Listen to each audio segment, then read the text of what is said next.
నిన్న మధ్యాహ్నం ఇరుసుమండలో ఈ బ్లోట్ అయితే సంభవించింది. అప్పటి నుంచి ఇక్కడ ఉన్న ప్రజలైతే భయభ్రాంతులకు గురవుతున్నారు. గత అనుభవాలను దృష్టిలో పెట్టుకుని ఎప్పుడు ఏం జరుగుతుందో అని చిగురుటాకులో వణికిపోతున్నారు. వీరందరినీ సురక్షిత ప్రాంతాలకు అయితే తరలించారు. ఎటువంటి ప్రాణ నష్టం జరగకుండా ఈ సమస్యను పరిష్కరించాలని ముఖ్యమంత్రి చంద్రబాబు అలాగే ఉప ముఖ్యమంత్రి పవన్ కళ్యాణ్ ఎప్పటికప్పుడు అయితే ఆదేశాలు ఇస్తున్నారు. ఇప్పుడు మనతో మాట్లాడడానికి రాజోల్ ఎమ్మెల్యే దేవప్రసాద్ ఉన్నారు. సార్, ఈ సమస్యను ఎంతసేపట్లో పరిష్కరించాలని ఇప్పటికైనా ఏమైనా సమాచారం వచ్చిందా? ఇప్పుడు అక్కడ ఓఎన్జీసీ వారు ఉన్నారు, ఇంకా డీప్ ఇండస్ట్రీస్ లిమిటెడ్ వారు ఇంకా రాలేదు. వస్తారు ఒక అరగంటలో లేదా ఒక గంటలో వస్తారని చెప్తా ఉన్నారు. సో వాళ్ళు they are on the way. So ఇక్కడ ఏమిటంటే ఆల్మోస్ట్ 80% కంట్రోల్ వరకు వచ్చింది.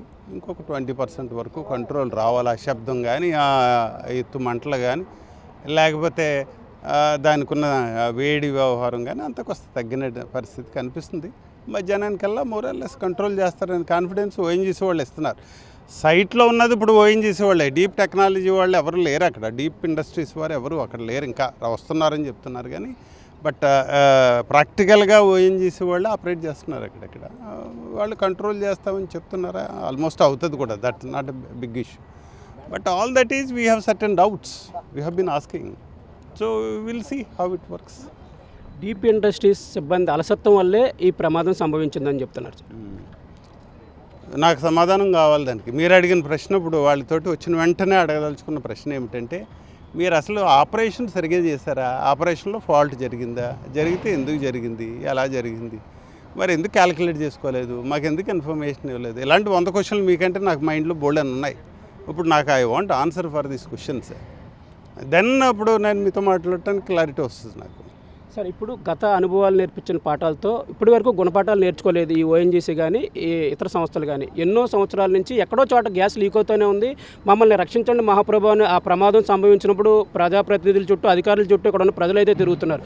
అసలు ఈ గ్యాస్ లీకేజ్ సమస్యకు అసలు పూర్తిగా సమస్య పరిష్కారం ఏమైనా అయ్యే అవకాశం ఉందా? తప్పనిసరిగా చేయాలండి. వాళ్ళు నేర్చుకుంటారని అనుకోవట్లేదు, మనం నేర్పాలి కూడా.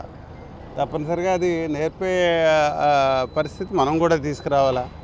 అవన్నీ హోల్డ్ చేస్తామండి. ఇదేమి పెద్దగా వరి పడకండి. ఇక్కడ భయభ్రాంతులు చేయాల్సిన పరిస్థితి వాళ్ళకేం కాదు. అది మనం అలవ చేసాము కాబట్టి చేస్తున్నారు వాళ్ళు ఇక్కడ.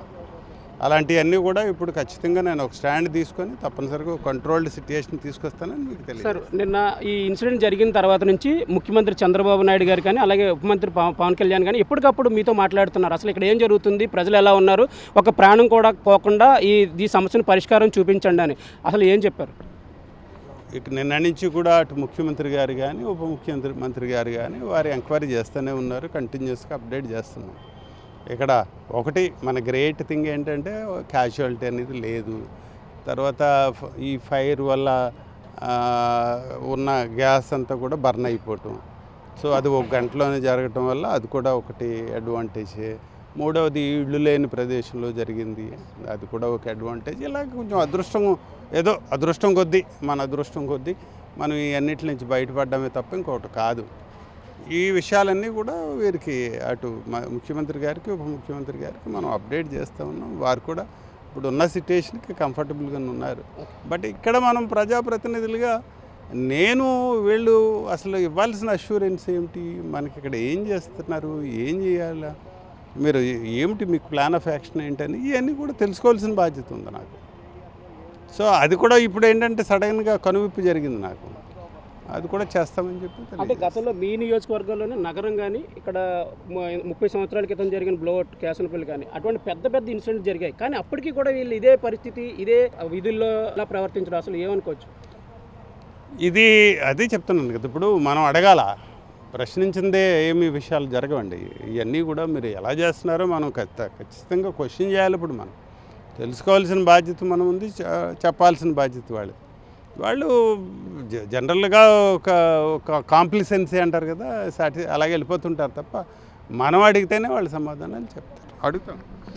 ఇక్కడ ఈ జనావాసాలు లేకపోవడం, అలాగే ఇక్కడ పరిసర ప్రాంతాల్లో ఎవరు లేకపోవడంతో పెను విపత్తి తప్పిందని రాజోలు ఎమ్మెల్యే చెప్తున్నారు. మరోవైపు పూర్తిగా అసలు ఈ సంస్థ ఏదైతే ఉందో గెయిల్ని తీసుకున్న సంస్థ, ఆ సంస్థ విధి నిర్వహణలో నిర్లక్ష్యం వల్లే ఇటువంటి ప్రమాదం జరిగింది. దానిపై కూడా పూర్తి విచారణ జరిపిస్తాను, బాధ్యులను ఎట్టి పరిస్థితుల్లోనూ వదలమని కూడా ఆయన చెప్తున్నారు. మరోవైపు ఈ పవన్ కళ్యాణ్ కానీ సీఎం చంద్రబాబు కానీ ఇప్పటివరకు పూర్తిగా ఇక్కడ ఏం జరుగుతుందనే దాని మీద పూర్తి సమాచారం అయితే నిన్నటి నుంచి అడుగు తెలుసుకుంటున్నారు. మరికొద్దిసేపట్లో ఈ బ్లోట్ అయితే కంట్రోల్ చేసే అవకాశం ఉంది. ఇప్పటికే కొంతమేర ఈ ఒత్తిడి తగ్గింది, బ్లోట్ నుంచి వచ్చే గ్యాస్ ప్రెజర్ కానీ మంటలు కానీ తగ్గాయి. మరి కొద్ది గంటల్లో ఇది పూర్తిగా తగ్గుతుందని రాజోలు ఎమ్మెల్యే దేవర్ ప్రసాద్ చెప్తున్నారు. మెగా న్యూస్ కోసం వీడియో జర్నలిస్ట్ దొరబాబుతో ఉదయ్, ఇరుసుమండ నుంచి.